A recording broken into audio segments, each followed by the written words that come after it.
Olá! Tramita na Câmara o projeto de lei que regulariza as construções clandestinas irregulares, conhecida como a Lei do Puxadinho. A proposta já passou por audiência pública e deve ser votada na Câmara em breve. Este é o tema do Questão de Ordem de hoje, que conta com a participação do presidente da Comissão de Política Urbana, o vereador Zé Carlos. Vereador, por favor, pode entrar, seja bem-vindo. Novamente aqui no Questão de Ordem. É um prazer estar aqui. Obrigada. Com você. E hoje a gente conta também com o presidente do Conselho Municipal de Desenvolvimento Urbano, João Manuel Verde dos Santos. João, por gentileza, seja bem-vindo ao Questão de Ordem. Muito obrigado pelo convite. E a gente vai falar um pouquinho, mas antes é importante lembrar o seguinte. Com essa proposta, a legislação vai permitir a regularização de áreas construídas sem respeitar os recuos ou afastamentos, permeabilidade das edificações e outros. A expectativa, com a aprovação da nova lei, é que cerca de 200 mil imóveis, segundo a Prefeitura, deixem essa condição irregular. Mas antes da gente falar do projeto atual que tramita, eu vou conversar com o vereador Zé Carlos. Vereador, na verdade, essa proposta do prefeito que veio para a Câmara é para corrigir algo que já foi feito no passado, quando a Câmara fez uma proposta já preocupada com esse tema, mas que infelizmente foi considerada inconstitucional. Sem dúvida nenhuma, Mirna. Um prazer estar aqui, novamente. Nós fizemos uma lei, a lei do famoso puxadinho, que é a regularização das construções clandestinas e também daquelas construções que foi feito um puxadinho a mais. Nós temos na cidade de Campinas vários conjuntos habitacionais, onde os filhos casaram, o pai ampliou essas construções, porque a Coab na época ela fazia as casas de 78 metros, num terreno de 250 metros, então sobrou muito espaço. E com o advento do casamento dos filhos, os pais construíram no fundo, ou ampliou a própria casa, e isso ficou na clandestinidade. Então nós fizemos uma lei, há aproximadamente uns 3 anos atrás, porque nós fomos procurados por vários munícipes que queriam regularizar, porque ele queria tirar bits, ele queria regularizar a situação do seu lar, e não conseguia porque não existia uma lei específica. Nós tivemos na prefeitura um atraso real na contratação de fiscais que fiscalizariam essas obras quando eles estariam aí ampliando ou mesmo construindo sem planta, porque de primeiro, eu me lembro que eu cheguei em Campinas na época de 74 e cada construção que havia na cidade de Campinas, ela tinha obrigação, porque o cara tinha que dar entrada na prefeitura, com a planta aprovada, e tinha lá um engenheiro responsável, uma plaquinha lá do engenheiro responsável que tinha obrigação de estar seguindo aquela construção. E com o advento de aposentadoria dos funcionários públicos, a prefeitura ficou muito defasada em termos de fiscais. E aí todo mundo foi construindo aleatório, né? Sem condições de fiscalizar. Então, e no momento que eles queriam regularizar, não existia lei para isso. Então, nós fizemos uma lei, o prefeito sancionou. Eu não via, até o momento, nenhum tipo de inconstitucionalidade na lei. Os pareceres foram todos favoráveis àquela época? Os pareceres da casa foram favoráveis, as comissões, porque passaram, o plenário da Câmara também. Nós tínhamos que dar um jeito na cidade. Por quê? Não poderia mais, você acabou de dizer, eu acredito que não seja 200 mil imóveis. Tem muito mais que isso, com algum tipo de irregularidade. Ou construiu no recuo, ou construiu sem permeabilidade, e a lei também foi se alterando. Sim. Então, eu vi naquele momento que tinha que fazer alguma coisa. E a própria prefeitura passaria a arrecadar mais por conta de construções clandestinas, o cara deixa de pagar imposto, ou ele ampliou, ele também deixa de pagar imposto daquela ampliação. Então nós resolvemos fazer essa lei. Infelizmente o Ministério Público entrou na Justiça e partiu pela ilegalidade. Mas desde então, quando teve isso, nós entramos na Justiça, nós estamos aguardando aí no parecer. Todos nós sabemos que a Justiça é morosa no nosso país, mas nós conversamos com o prefeito municipal, enquanto se aguarda a justiça, vamos fazer outra lei, porque é necessário fazer. Nós estamos vivendo um momento de recessão no país. E muitas vezes a pessoa que tem seu imóvel, ela quer regularizar para até fazer um financiamento, para passar essa turbulência, entendeu? E não consegue por conta dessas irregularidades. Tá certo. Então, agora a gente vai conversar com o João Verde. João Verde, é o seguinte, a gente quando teve a audiência pública aqui da discussão do atual projeto, foi feito inclusive algumas modificações, o Conselho pediu algumas modificações. Eu queria que você falasse um pouco desses pedidos. Foram pequenos ajustes, né, que é no parecer que a gente elaborou pelo Conselho. Uma das coisas que a gente pediu, que nós analisamos, a gente achou, a princípio, a multa alta. E como a lei tem um prazo de 4 anos de validade, a gente propôs que essa multa, nos primeiros anos, elas fossem reduzidas para 50%, até para estimular com que as pessoas fizessem a regularização o mais rápido possível. Sim. Viabilizasse. Porque sabe como é que é aqui no Brasil? Porque às vezes, com medo da multa, a pessoa vai lá e fala, eu não vou atrás da regularização. E isso vai deixando para depois, né? Aqui no Brasil é assim, as pessoas sempre deixam para a última hora. Sim. Havendo essa possibilidade, e foi acatada pela prefeitura, né? Pela municipalidade, só que o prefeito decidiu por 1 ano só. Nós havíamos proposto por 2 anos e acabou sendo aceito por 1 ano. Então, no primeiro ano de vigência da lei, as multas todas serão cobradas 50%, a metade. Qual outra mudança? Só essa teve?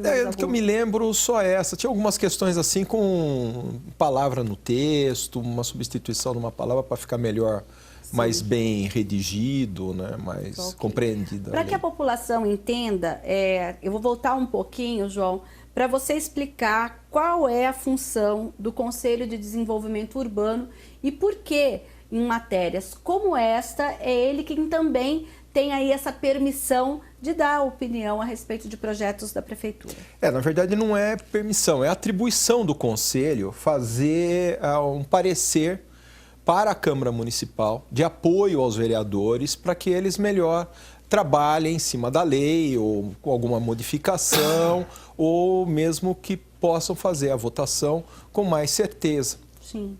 Então, o Conselho ele foi montado para dar um apoio, uma sustentação técnica à Prefeitura e à Câmara Municipal. Então, toda a legislação urbanística de Campinas é obrigada a passar pelo Conselho, para o Conselho dar o seu parecer, elaborar o parecer, dar um parecer favorável ou desfavorável, ou fazer algumas observações, algumas propostas. E o procedimento é esse. Então, é atribuição do Conselho. Tá certo. Então, a gente dentro... Pode falar, vereador. Só ajudando aqui na questão do Conselho, inclusive a lei que nós fizemos teve também o parecer do CMDU, que é um órgão consultivo. A Prefeitura, toda a lei urbanística, como o João disse, a lei urbanística da cidade, do município, ela tem que passar pelo Conselho. O Conselho faz uma avaliação técnica daquilo que está se propondo, para que aí seja encaminhado para a Câmara Municipal com todos os seus aspectos técnicos, de viabilidade, e tudo isso foi feito na nossa lei, que foi também aí, dita como inconstitucional. Sim, para a gente lembrar, o projeto, inclusive, ele especifica o que é a construção clandestina e o que é irregular. A clandestina é aquela que foi executada sem aprovação do órgão municipal competente. E a irregular é a que foi executada em desacordo com a legislação vigente. E a gente ainda tem aqui a edificação que é passível de regularização, que esteja com cobertura e paredes executadas na data da publicação da lei complementar e que atenda os demais requisitos ora estabelecidos. Ou seja, depois que a lei ainda for aprovada, tem que se atentar à data de quando essa construção foi feita. Sem dúvida, porque a lei ela é válida a partir da tua promulgação daquilo que foi construído para trás. O que vier para frente, ele não vai ter condições de ser aprovado por essa lei. Ele tem que fazer todo o trâmite normal, porque nós estamos regularizando aquilo que foi feito no passado, até a data da promulgação dessa lei. O que for feito daqui para frente, ele será passível ou de demolição, entendeu? Para que seja regularizado. A prefeitura tem que procurar o DU, que é o órgão que emite a licença para construção, o alvará de construção, com a planta pronta, tudo aprovado de acordo com as normas vigentes, para que ele não caia de novo na ilegalidade, porque senão nós vamos fazendo lei e nunca vamos regularizar aquilo que está irregular. Então, até a data da promulgação, essa lei é válida. Daqui para frente, promulgou-se a lei, a pessoa, o investidor ou o construtor, vai ter que se atentar às leis e às normas vigentes. Tem que tirar tudo, fazer tudo bonitinho, para que ele não sofra sanções até de demolição.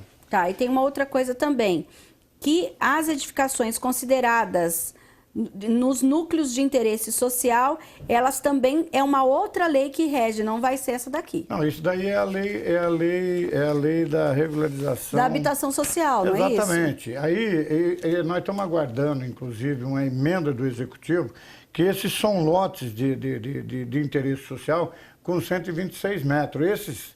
Esses daí tem a lei que tá agora, os núcleos estão sendo regularizados, a lei, me esqueci o nome, a lei de regularização fundiária. Sim. Então, existe uma lei específica para esses núcleos de interesse social. Então, ele não entra nessa lei. Tá ok. Inclusive, o Executivo está mandando uma emenda nesse sentido.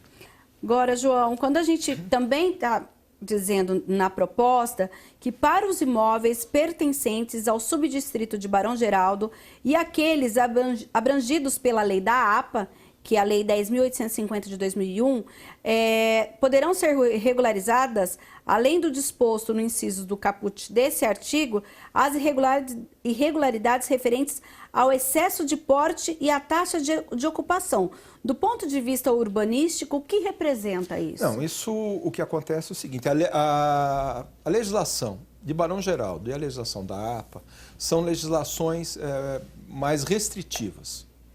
Então, a ocupação é menor, a possibilidade de ocupação é menor, a construção é menor, e isso está dando um adendo para que se possa regularizar essas construções que estão acima desses portes Por nessas exemplo, regiões. aquelas repúblicas que tem mais de um andar, coisas desse tipo? Alguma coisa vai poder ser regularizada. O problema de Barão Geraldo, por exemplo, com aquelas construções estudantis que foram feitas para estudantes, muita coisa daquilo está fora da legislação, porque houve uma acomodação com a lei de zoneamento com relação ao Barão Geraldo. Barão Geraldo não teve a mesma condição do restante da cidade na mudança do zoneamento.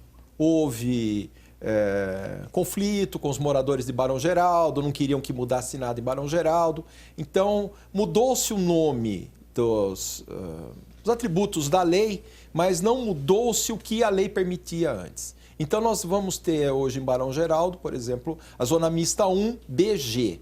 Ela é totalmente diferente da zona mista 1 de Campinas.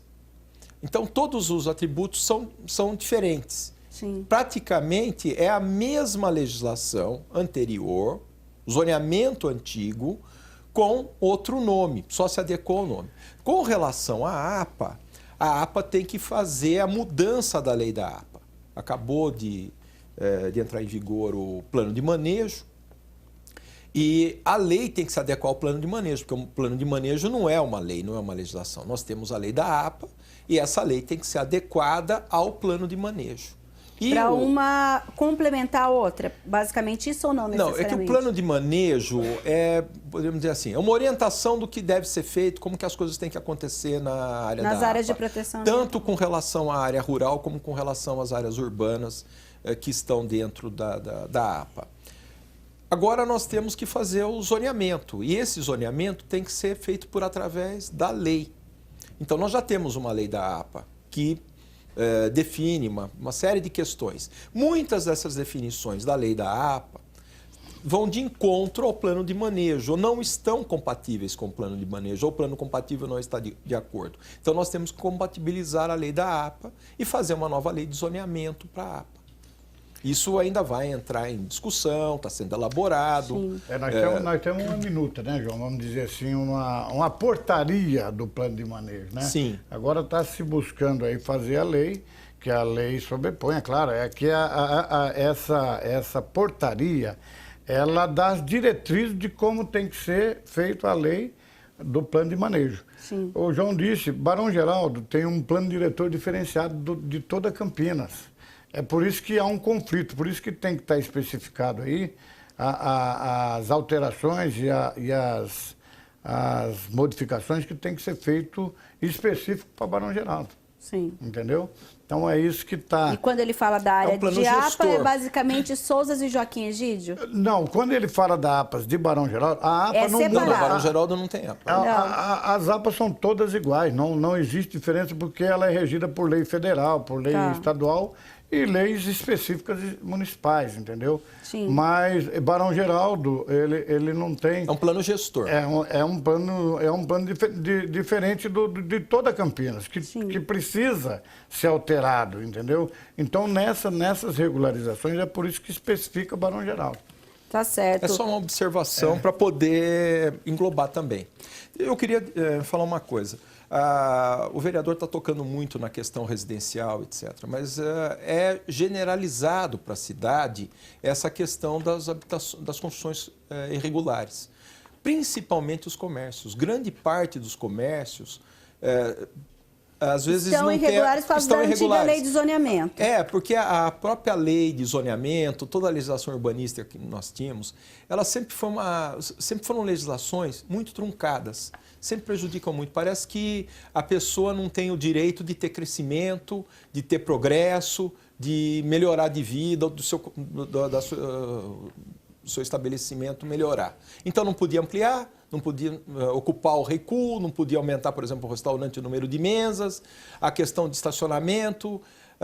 Tem, por exemplo, a questão ambiental que entrou nos últimos anos, a questão da permeabilidade. Nós temos casos de muita habitação que não houve ampliação nenhuma. A casa foi construída de acordo com o que foi aprovado. Só que a pessoa não tirou o ABITS na época, o CCO. Hoje em dia, né, o certificado de conclusão de obra, não tirou por várias questões, porque às vezes o dinheiro que ia gastar para regularizar, tirar o CCO, ele fez armários, arrumou a casa, né, e deixou para depois. Como ele ia morar na casa, não se preocupou com a questão. Hoje ele vai atrás para tirar o ABITS, para tirar o CCO, ele não consegue porque ele está sendo exigido a permeabilidade, que na época que ele construiu, às vezes há 15 anos atrás, não era exigido. Então quando ele vai tirar questões. hoje, fala, olha, já não está mais de acordo. É o que eu disse, que houve várias alterações na lei. E quando ele vai entrar com o pedido do ABITS, o pessoal vê a permeabilidade. Ele tinha que deixar lá uma porcentagem de permeabilidade. Só que na época que ele aprovou a casa, não era exigido a permeabilidade. Exatamente. Sim. Ou às vezes até tinha, mas a pessoa, por comodidade, acaba pavimentando o seu quintal, cimentando o seu quintal. E nós temos nesse contexto todo barracões, entre outras coisas, né? Se você pegar, por exemplo, eu vou dar um exemplo aqui simples. A Pirelli, ela tem 40 mil metros de construções feito depois da planta dela aprovada. Quer dizer, isso daí... a partir dessa lei... Ela está clandestina. Ela está clandestina. Essa parte. Essa parte é clandestina e ela não tem como regularizar. A partir do momento que essa lei for promulgada, a gente não fala só de habitações, são todos. É habitação, é comércio... Serviço, é indústria. Tudo isso vai entra nessa lei do puxadinho. Sim, mas a gente fala assim dessa questão da lei e também desses prazos. A senhora acredita que, até a gente falou aí da prefeitura que em tese fez aprovou a sugestão em parte, né? Porque vai ser só um ano esse desconto de 50%. Eu queria explicar esse um ano, viu, João? Eu tive uma reunião lá na prefeitura. O que acontece? O prefeito está dando um ano porque é um ano que resta da administração dele. Ele está deixando para o outro administrador que entrar... Decidir, porque de repente ele pode botar mais um ano, pode botar mais 2 anos. É que o mandato do prefeito, desse atual prefeito, vence em 31 de dezembro de 2020. Sim. Então ele não quer fazer a coisa Porque se ele pôr 2 anos, o outro vai ter que suportar 2 anos. Vai ter que respeitar. Vai ter que respeitar. Então ele está fazendo 1 ano, que é o mandato que vence o mandato dele, e o outro que entrar pode esticar isso daí para mais 1 ano ou 2 anos, de maneira que ele queira. Eu queria colocar mais uma coisinha. Sim. O vereador falou na questão da placa, na obra. Isso é uma lei federal. Isso é uma lei que rege profissionalmente. Os engenheiros, os arquitetos. Eu, como arquiteto, faço um projeto, meu conselho de arquitetura, eu sou obrigado a ter uma placa na obra. É claro que isso auxilia a fiscalização. E há a fiscalização também dos conselhos, não é só a questão da fiscalização do poder público, da municipalidade. Inclusive, a placa ela tem certas características obrigatórias. O município passou a exigir que tivesse na placa o número do protocolo, da aprovação do alvará de obra, né? Sim. Agora, o que acontece com relação aos prazos, e já aconteceu em outras leis de puxadinho que nós tivemos no passado, eu acompanho a questão da legislação municipal, eu como arquiteto, como professor, há 30 anos. Então, nós já tivemos várias leis. Então, o que acontece? Muita gente se aproveitava da legislação entrar em vigor para sair construindo irregularmente, para depois conseguir regularizar sua construção. Sim. E, claro, hoje nós temos outros mecanismos, não é só a questão da fiscalização. Hoje, praticamente, o fiscal não precisa sair da prefeitura para estar andando pela rua para ver a construção irregular. Ele, pela foto aérea... Mas hoje, né, João? Hoje nós temos essa Hoje condição. nós temos um geoprocessamento, agora é diferente. Mas antigamente nós não tínhamos isso. Então, dá para analisar, dá para ver o que está sendo... É isso que eu ia mencionar. O que é real quando a lei estiver estabelecida. A prefeitura, se a pessoa, a partir dessa lei, passar o prazo e, olha, a pessoa não fez nada, a prefeitura, então, depois ela vai ter que agir, tomar uma providência. Hoje é que nem o João disse, o João acabou de dizer. Hoje nós temos um geoprocessamento.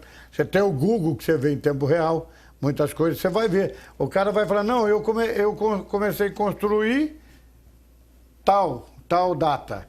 É só você entrar no Google que você vai ver. Se a construção está lá. Ver se a construção está lá e ele vai falar, não, o quanto de construção essa data você não tinha nada no seu terreno. Da mesma maneira, hoje... É a tecnologia, né? Hoje em dia, dá-se entrada com um projeto para aprovação, a pessoa pode estar dando entrada como um projeto novo de uma obra que já está em construção ou de uma obra que já está semi-construída. Então, o funcionário técnico da prefeitura pode olhar em tempo real no Google para ver se aquele terreno está vazio, ou se já está sendo mexido, ou se já começou alguma coisa. Inclusive, passa a ver essa facilidade. E com isso também a questão da legislação, que vai ver, ter a data de promulgação, e a lei é garantida até a data de promulgação. O que está para trás regulariza, o que for feito depois não pode. Quando nós tivemos a audiência pública, o secretário Santoro ele disse o seguinte: a lei tem limites e não serão ultrapassados para forçar uma regularização, como, por exemplo, se afetar o meio ambiente, que será preservado ao máximo.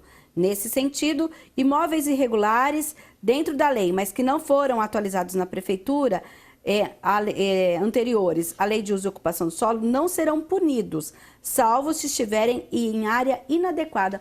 Como fica, então, o pessoal que tem construção em área verde? Não, veja bem, nós temos toda uma legislação que ela fala sobre as construções nesses locais. E a lei, ela diz que no início, se você pegar o início da lei, ela não pode estar em logradouros públicos, em áreas que tem rede de esgoto que passa, que você é obrigado a largar ali. Entendeu? Então tem uma série de exigências. Algumas vielas sanitárias. As vielas sanitárias, entendeu? Então isso daí tudo vai ser passivo. A prefeitura vai fiscalizar isso quando a pessoa dá entrada na regularização, isso ela vai ver se não está em desacordo com isso que tá explícito na lei. Entendeu? Sim. Então, quer dizer, você tem que respeitar o meio ambiente, você não pode ir lá derrubar árvore para fazer sua residência. Tudo isso é passível da prefeitura ter os embargos necessários e tem que estar de acordo com a lei. Eu não me lembro... Eu já vou procurar aqui. Eu não me lembro, mas ela tem alguns ditames aí que aonde não pode ser construído. Eu acho que eles colocam, inclusive, aqui, se não me engano, é no capítulo 4 do Atos de Regularização, como que pode ser feito essa regularização. Mas antes que a gente chegar nisso, eles também colocam que no caso das edificações que forem objeto de estudos específicos, deverão ainda ser apresentados o parecer final do GAP, que é o Grupo de Análise de Projetos Especiais, e também termo de ajustamento, termo de acordo e compromisso, quando Conduta. aplicável. O que é isso, basicamente? A gente tem muitos casos desses termos de ajustamento aqui na cidade? Não, a gente tem muitos casos em grande loteamento. Nós tivemos, por exemplo, aqui o Jambeiro. Sim. Ou grandes edifícios.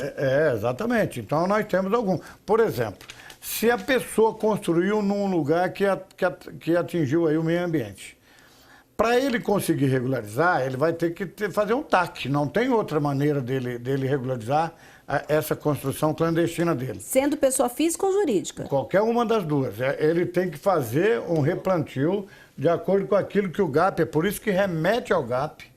E aí vai se fazer o termo de ajustamento de conduta. Ele tem que fazer, pelo desmatamento, por aquilo que ele fez de irregular, ele vai ter que fazer uma compensação disso. Sim. É por isso que remete ao GAP. Tá certo, O então. GAP é o Grupo de Análise de Projetos Especiais. Sim. Então é um outro tipo de análise, uma outra questão que essa lei não tem o direito de abordar. Tá bom, a gente daqui a pouco volta a falar um pouquinho mais sobre esse projeto da Lei do Puxadinho que tramita aqui na Câmara Municipal, mas agora o Questão de Ordem vai para um breve intervalo e volta já já.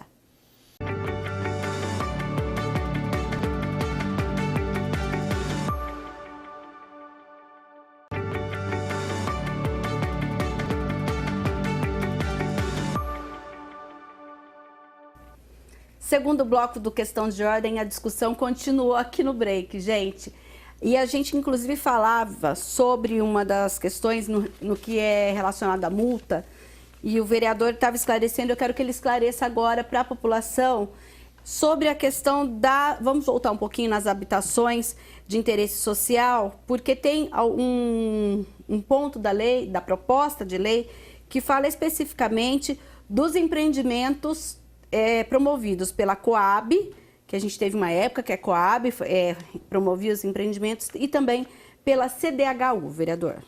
Não, exatamente. Essa lei, ela deixa também que regularize essas residências, ou vamos dizer assim, consideradas de interesse social. Só que ela tem uma redução de até 126 terreno de 126 metros quadrados com construção clandestina, vai ter que regularizar. Só que ele está isento de pagamento de multa. Casas populares, por exemplo, que nem da Vila Padre Anchieta, vamos dar um nome para isso, a Vila Padre Anchieta. O terreno lá era 250 metros para mais, os de esquina era maior.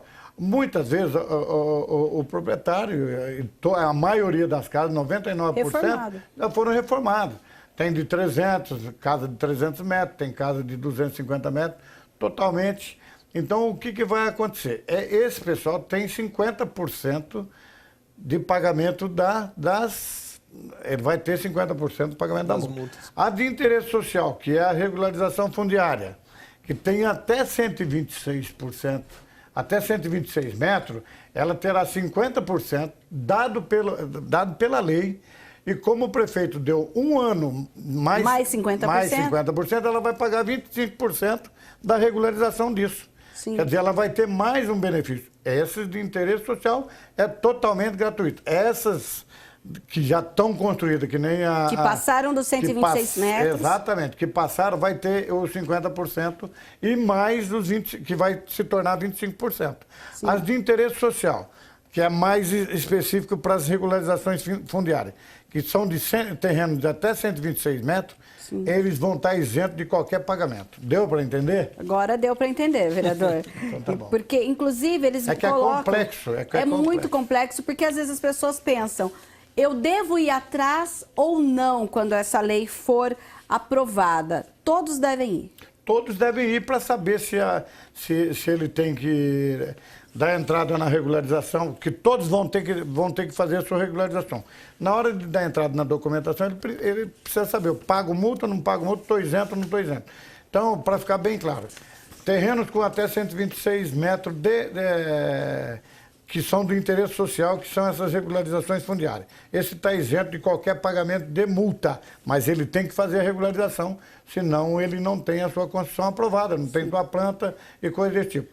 As antigas, ela tem 50% dado pelo prefeito, que é durante esse ano, e terão com esse 50% vai se tornar 25%. Tá entendeu? certo, então. Ele vai pagar 25% do valor da multa.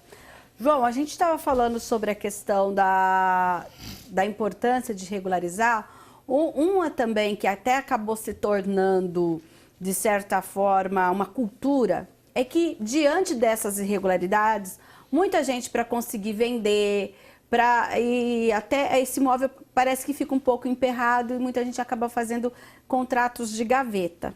Exatamente. Né? Queria que você falasse um pouquinho sobre essa questão e a importância de regularizar até para essa questão da venda, para a questão de herança, que também muitas vezes esse imóvel fica emperrado porque não está regular e aí também não consegue, por exemplo, se colocar uma questão de inventário adiante para resolver as questões financeiras relacionadas a esse imóvel. São muitas questões colocadas. Por exemplo, a pessoa que adquiriu um imóvel desse, fez um financiamento, ou comprou, por exemplo, um imóvel da Coab, ele só vai ter direito ao imóvel, fazer o registro do imóvel, quando ele terminar de pagar as prestações. Então, isso às vezes são prazos muito grandes, 15, 20, 25 anos. E, nesse tempo, eles fizeram modificações no imóvel. Ampliaram, fizeram ampliações, como o vereador falou, quarto para filho, ampliou, fez uma casa no fundo, porque a família cresce, as dificuldades, precisa acomodar, a família cresce também, porque também as construções são pequenas, 70 metros quadrados, pelo menos, e as coisas vão ficando emperradas, e cada vez mais emperradas. Tem essa questão de estar com o documento regularizado, ter o registro do imóvel, poder fazer um financiamento, ter direito às vezes a um financiamento, a pessoa faz um financiamento, tem que colocar o imóvel como garantia. Para colocar o imóvel como garantia, o imóvel tem que estar registrado. Tem a questão como você mesmo falou, de partilha de bens, de herança, tem que estar tudo regularizado. Então, essa lei é muito importante porque ela abre condições, caminhos, para que essas regularizações sejam feitas. E a lei está muito bem elaborada, acho que até com toda a experiência, o cabedal do pessoal técnico da prefeitura, que dividiu tudo em tipos de irregularidades e dividiu a multa proporcionalmente à questão da irregularidade. Então não há apenas uma multa. A multa é calculada em cima daquilo que está irregular, daquele pequeno espaço que às vezes invadiu um recuo, que não tenha a distância da janela suficiente com o vizinho, etc. Sim. Então dá condições de regularizar a grande maioria dos imóveis que estão irregulares em Campinas. Certo. Então, para a gente ainda continuar falando sobre essas questões, quando que o senhor acredita, lembrando, vereador, que o senhor é o presidente da Comissão de Política Urbana e também é membro da Comissão de Constituição e Legalidade, e pelo que eu fiz uma análise, quando você entra no site da Câmara, você se quer saber mais sobre essa lei, sobre como está a tramitação da lei, você entra no campinas.sp.leg.br, aí você entra ali nas proposições e procura. Pode escrever até puxadinho que vai aparecer a primeira lei é essa, porque aparece em ordem decrescente, você lê ali toda a tramitação. E eu fazendo essa pesquisa vi que inclusive o senhor é o relator na Comissão de Constituição e Legalidade. Não, veja bem, eu sou presidente da Comissão de Política Urbana, sou membro da Comissão de Constituição e Legalidade. Nós estamos já fazendo a análise do projeto desde a primeira audiência pública que nós fizemos quando o projeto chegou na casa. O projeto deve vir para a Comissão de Constituição, Legalidade e Redação no dia 14 agora.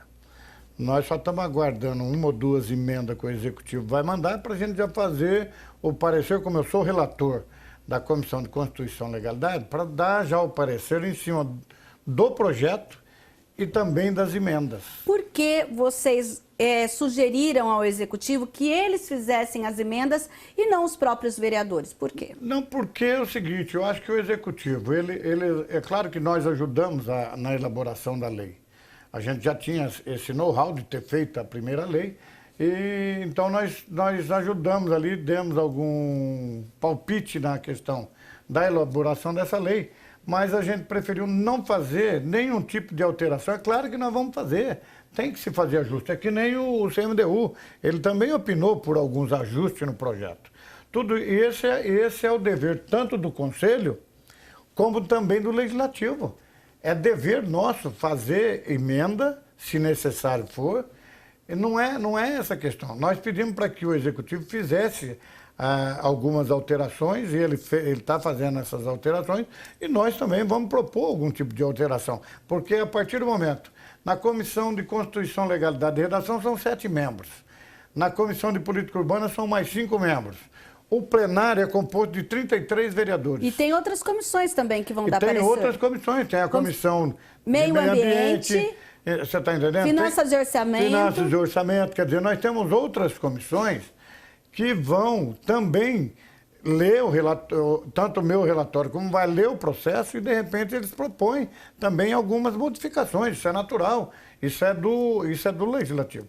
Mas nós estamos pretendendo já colocar o projeto juntamente com essas emendas que vêm do Executivo para a votação dentro da Comissão de Legalidade no dia 14 agora, quarta-feira da semana que vem. Logo em seguida, nós vamos nós vamos fazer, já chamar outra audiência pública pela Comissão de Política Urbana, e logo em seguida fazer uma reunião de todas as comissões em conjunto para elaborarmos os pareceres e ver se alguém tem algum tipo de emenda para colocar, para que essa lei venha para o plenário o mais rápido possível, para que ela seja votada e depois enviada para o prefeito para sanção. Certo. Quando a gente fala desse papel do Legislativo, o senhor citou no início do programa que lá na Justiça ainda tem o projeto que foi de autoria da Câmara. Vamos supor que lá na Justiça, já que vocês recorreram, a instância superior diga, não, a Câmara está certa, essa lei poderia existir. Como que vai ser isso? A lei que foi dada como inconstitucional, ela passa a valer. É claro que as nossas multas e taxas que tem na lei, elas são bem mais baixas do que essas que estão aqui. Sim. Agora, é claro que o prefeito dando 50%, de repente ela volta a ser mais baixa do que... E aí, no caso, para que ela não valesse, tem que vir uma outra lei. Exatamente. Anulando a outra. Exatamente. Mas porque foi ela que foi dada como inconstitucional, o Ministério Público conseguiu um ADIM e suspendeu a lei. Mas se lá na frente a Justiça achar que não existe nenhum tipo de inconstitucionalidade, ela volta a valer. Ela foi aprovada pela Câmara. Tá. Ela sobrepõe essa nova lei aqui que está aqui. Entendeu? Mas não tem a questão do prazo, vereador? Porque ela tinha um prazo de vigência. Exatamente, aí esse prazo, bem lembrado. Esse prazo já caducou. Ele vai esgotar. Ah, correto. Eu acho que João, essa lei ela só teria direito verdade. a quem protocolou o processo na época que ela estava vigente verdade. e que ficou com o processo em suspenso. E essas pessoas podem, talvez, que é como escolher... essa que tem um prazo de 4 anos, por exemplo. A pessoa pode escolher se ela prefere que venha fazer a regularização por aquela lei ou por esta. Se tiver vigente. Mas o que vai garantir é a pessoa ter tido o protocolo. Se a pessoa Daquela época. Direito de protocolo, exatamente. Quer dizer, se ela foi lá na prefeitura, no departamento do CEMURB... O João lembrou bem, ela tinha um prazo de validade, como essa daqui também tem. Mas ela tinha um prazo de validade válido por 2 anos, prorrogável por mais 2 anos, se não me engano. E esse prazo, como faz uns 3 anos, ele já está se esgotando. Mas o direito de protocolo, quem protocolou as suas regularizações naquela época, ele tem o direito de protocolo. Sim. Ele pode opinar por aquela lei ou por esta. Tá. A gente teve aí o plano diretor e algumas outras leis aprovadas, mais essa... E o vereador, inclusive, já participou aqui de vários programas, a gente falando sobre o crescimento de Campinas, que acabou sendo uma coxa de retalho, a gente sempre usa essa expressão. e você pela primeira vez está aqui no programa, João. Você acredita que propostas como esta, e é possível a gente pensar agora de uma forma diferente para que a cidade não continue crescendo dessa forma, a gente tendo que emendar esses panos para formar essa grande coxa de retalho? Na verdade, a coxa de retalho a gente se referia bem à lei de zoneamento anterior, que nunca foi reformulada e estava sendo acrescentados questões, penduricalhos, e a lei foi vindo. Eu vejo como um grande avanço o plano diretor que foi aprovado, vejo como um grande avanço a lei de zoneamento que foi aprovada, né? Porque, primeiro, que os planos diretores anteriores, eles estavam sendo feitos em cima de uma lei de zoneamento que estava vigente, uma lei que já estava caduca. Sim. Então, o plano diretor não estava trazendo nada de benefício. O plano diretor, inclusive, 2006, ele nem teve o seu término. Ele dividiu a cidade em macrozonas e só aprovou a macrozona do Campo Grande. É assim, macrozona 9 e a macrozona 5. E não fez os outros planos das outras macrozonas. A grande vantagem deste plano diretor é que tratou a cidade de uma maneira única.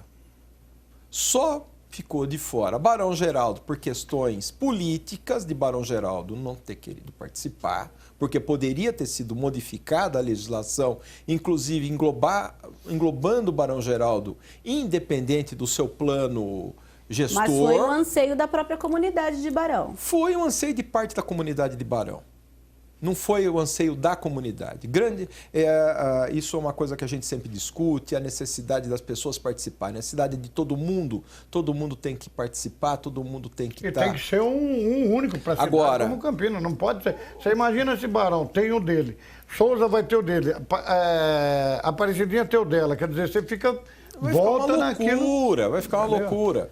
Aí Barão Geraldo vai ter que ser retomado, vai ter que refazer o plano de Barão Geraldo uma hora com vai base ter que pegar nessa ferida. No plano diretor, porque Barão Geraldo não está de acordo com o plano diretor que foi aprovado. Sim.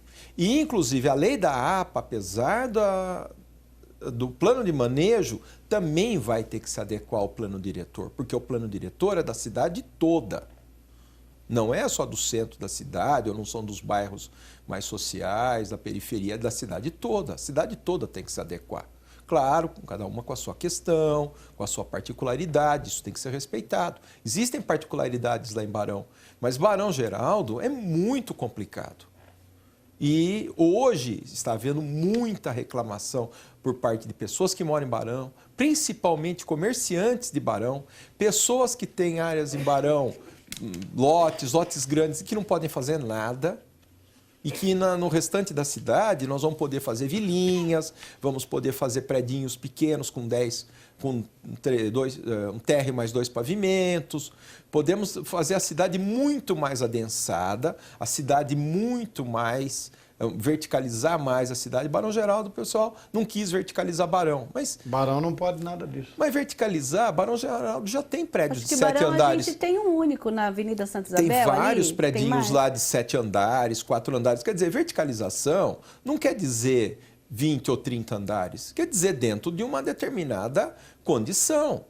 Como Sousas. Nós poderíamos fazer alguns predinhos em Sousas. Claro, não vamos fazer no centrinho de Sousas, mas podemos fazer lá próximo ao cemitério, ou próximo ao Jardim Conceição, etc. Poderíamos fazer uns predinhos com 5, 6 pavimentos. Nós não iríamos prejudicar a APA. Inclusive, iríamos beneficiar muito, porque nós estaríamos ocupando menos o território, nós poderíamos ter mais área permeável, nós poderíamos ter mais área jardinada e adensando e pondo as pessoas de uma maneira mais adensada. Mas lá também não pode. Pode. Por enquanto ainda não. Estamos aí nós estamos discutindo a possibilidade. Da lei, do plano de manejo e tudo isso.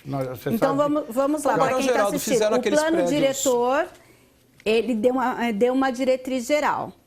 No caso dos distritos de Sousas e Joaquim, é o plano de manejo... Bem, nós temos um problema lá, o plano diretor também atingiu Joaquim Egídio e Souza. O problema é que lá é região de APA. Sim, que é a lei federal. Exatamente, tem a legislação federal. Tem a legislação municipal. É a municipal que agora que nós estamos implementando a partir dessa portaria que dá as diretrizes, que vai sair agora a lei do plano de manejo, que nós já estamos tentando, né, João? E nós temos que fazer as adequações. Exatamente, que nós estamos já começando a discutir essa lei do plano de manejo, que é praticamente que vai atingir mais Barão Geraldo e só a região do Campo Grande também. Pelo que você está falando, João, a gente teve uma certa resistência lá atrás, por exemplo, no caso de parte dos moradores de Barão Geraldo. No caso de Sousas e Joaquim Egídio, agora que está em discussão o plano de manejo, como que está essa movimentação junto aos moradores? Também há uma resistência. Há uma certa resistência com relação. Agora, são questões que a democracia tem que resolver. Tem que ser discutidas, ver os argumentos, e essas questões têm que ser colocadas na mesa. Não dá para ter uma condição como Barão Geraldo, que não queremos nada. Não queremos discussão, não queremos fazer, não queremos, não pode, não quero. Foi isso que aconteceu em Barão Geraldo. Sim. O secretário, o Santoro, teve que sair de uma reunião lá de Barão Geraldo com escolta da Guarda Municipal, porque ele estava a ponto de ser agredido. Aonde a democracia agredir os técnicos, a prefeitura agredir o secretário? Então, agora, democraticamente nós vamos discutir. Sim. Claro, pode talvez não ir a um determinado ponto, talvez a gente não chegue a certas condições, mas nós vamos chegar a um ponto comum, a um ponto de equilíbrio. Agora, com o restante da cidade, este plano diretor, que inclusive precisa ser aperfeiçoado, tem várias questões que a gente discutiu muito, tem muitas questões que precisam ser mexidas ainda, ajustadas, mesmo com relação à lei de zoneamento, algumas exigências, por exemplo, com relação a vagas de garagem, que hoje está diminuindo o número de carros, que nós vamos aperfeiçoando aos poucos. Mas é um grande avanço urbanístico para Campinas essa legislação, e Campinas vai ganhar muito com isso. Quando a gente fala nessa questão do plano de manejo, e para que a gente pense em levar o desenvolvimento, mas não perder nas questões ambientais, é possível? Sim. Para início, o grande problema de Campinas foi que não podia. O que acontece? O pessoal começa a fazer regularmente invasão, área de ocupação, favela, aí acabou ocupando. Não é melhor nós termos uma legislação muito bem pontuada, as regras muito bem colocadas, como tem que ser feito? E quem vai fazer, quem vai empreender, vai respeitar a legislação, vai respeitar a legislação ambiental, vai respeitar as legislações urbanísticas, quem vai comprar, quem vai morar, quem vai habitar, vai estar tranquilo, ciente que está tudo sendo respeitado. É isso que nós queremos para a cidade. Então, esse grande crescimento que teve em Campinas, irregular, por isso que nós estamos tendo que ter essa lei de puxadinho, foi justamente por causa de tanta restrição que tinha, que a pessoa não tinha como fazer, sai fazendo de qualquer jeito. Nós temos que acabar com isso. Sim. E essa regularização justamente vai permitir, e esse prazo deve ser levado bem a sério, que foi como o senhor disse. A partir do momento em que todos os prazos vencidos, todas as oportunidades findadas, a prefeitura, mesmo que seja num outro governo, que esses 4 anos vai dar o tempo provavelmente de outro governo, né, vai ter que aí agir de alguma forma. Não, sem dúvida. Eu acho que a prefeitura tem que fazer uma campanha. É a mesma coisa que nós estamos vendo agora. O prefeito já promulgou e está valendo aí o refinanciamento das dívidas de impostos, tributos na Prefeitura de Campinas. Mas a maioria da população não está sabendo disso, entendeu? Então a Prefeitura tem que fazer uma campanha para que os munícipes saibam, que aqueles que estão irregulares, que ele saiba que agora existe uma lei que ele pode ir até a Prefeitura para fazer sua regularização. Isso é importantíssimo, porque não adianta nada a gente promulgar, a gente fazer a lei ser aprovada, o prefeito promulga, mas não tem uma difusão disso, entendeu? Então é importante, a TV Câmara vai ter um papel importante nisso. Eu acho que o prefeito lançou agora o refinanciamento da dívida de IPTU, de ISS, mas ninguém está sabendo. Então precisa ser feita uma divulgação dessas leis que são sancionadas e que vêm para beneficiar a população. Sim. Então eu acho que é importante, a TV Câmara terá um papel importante nisso. a gente está levando essa preocupação junto ao Poder Executivo para que ele faça uma campanha publicitária a partir do momento que essa lei do puxadinho tiver aí vigente. João, queria que você falasse um pouquinho dessa expectativa da vigência da lei. A expectativa é que muita gente consiga regularizar seus imóveis, principalmente os imóveis comerciais, e consiga regularizar as questões dos seus empreendimentos, dos seus negócios, porque tem muita gente estabelecida que não tem documentação, não tem registro na prefeitura, não dá nota fiscal, não faz... Às vezes os seus empregados às vezes não são registrados, porque um problema vai causando o outro, vai puxando o outro. Sim. A pessoa às vezes não consegue tirar o CNPJ, não consegue ter a documentação. Não tem alvará. Não tem alvará, funciona como clandestino, aí não tem bombeiro, aí não acaba não registrando os funcionários. Então, tem essa questão do bombeiro também, que eles pedem na lei, inclusive, que o local tenha sido... Tenha a aprovação do bombeiro. O auto de vistoria. Claro, todos os comércios têm que ter a aprovação do bombeiro, senão ele não pode funcionar. Ele tem que ter laudo de estabilidade. Isso é para todo comércio. Ele tem que ter... mas aí é a minha pergunta. Não. Se ele está irregular ou clandestino, mesmo assim o bombeiro pode dar o auto de vistoria? Não. Se ele não é regular, ele não tem, o bombeiro não tem como ir até lá? Não, o bombeiro não tem, ele pode chamar o bombeiro, mas antes disso ele tem que estar todo documentado dentro da prefeitura municipal, porque como é que ele vai botar o estabelecimento dele para funcionar se ele não tem alvará de funcionamento? O que é o alvará? Eu tenho que ir na prefeitura apresentar planta, a minha planta tem que ser aprovada para que eu dê seguimento, para que eu peça a vistoria do bombeiro e para que a prefeitura possa expedir meu alvará. Ele não tem nem planta aprovada, não tem como ele regularizar. Tá certo, então. Estou olhando aqui as últimas questões do projeto para a gente saber, ele entra em vigor a partir da promulgação ou não? Não, olha, ficam revogadas disposições em contrários, não implicará no reconhecimento de uso irregular, entra em vigor na data de publicação, ou seja, a gente ainda tem que passar por todo esse processo que o vereador Zé Carlos mencionou, audiências públicas, pareceres de outras comissões, votado em segunda discussão. Em duas discussões, né? Porque não foi votada. Não foi votada nem em primeira, é verdade. Então ainda vai ser votada a legalidade e depois ser votado o mérito. Aí, a partir daí, quando for para o prefeito e ele sancionar a lei, ela passa a valer nessa data. Exatamente. É isso que a partir do momento que o prefeito promulga a lei, ele sanciona essa lei, ela passa a ter validade. Tá certo, então. Eu agradeço a participação de vocês, o nosso tempo acabou. O Questão de Ordem fica por aqui. Se você não assistiu essa discussão por inteiro, pode acessar youtube.com/TV Câmara Campinas. Vai lá na playlist do Questão de Ordem e você acompanha essa e tantas outras discussões que nós trazemos aqui no nosso programa. E até um próximo Questão de Ordem. Muito obrigada.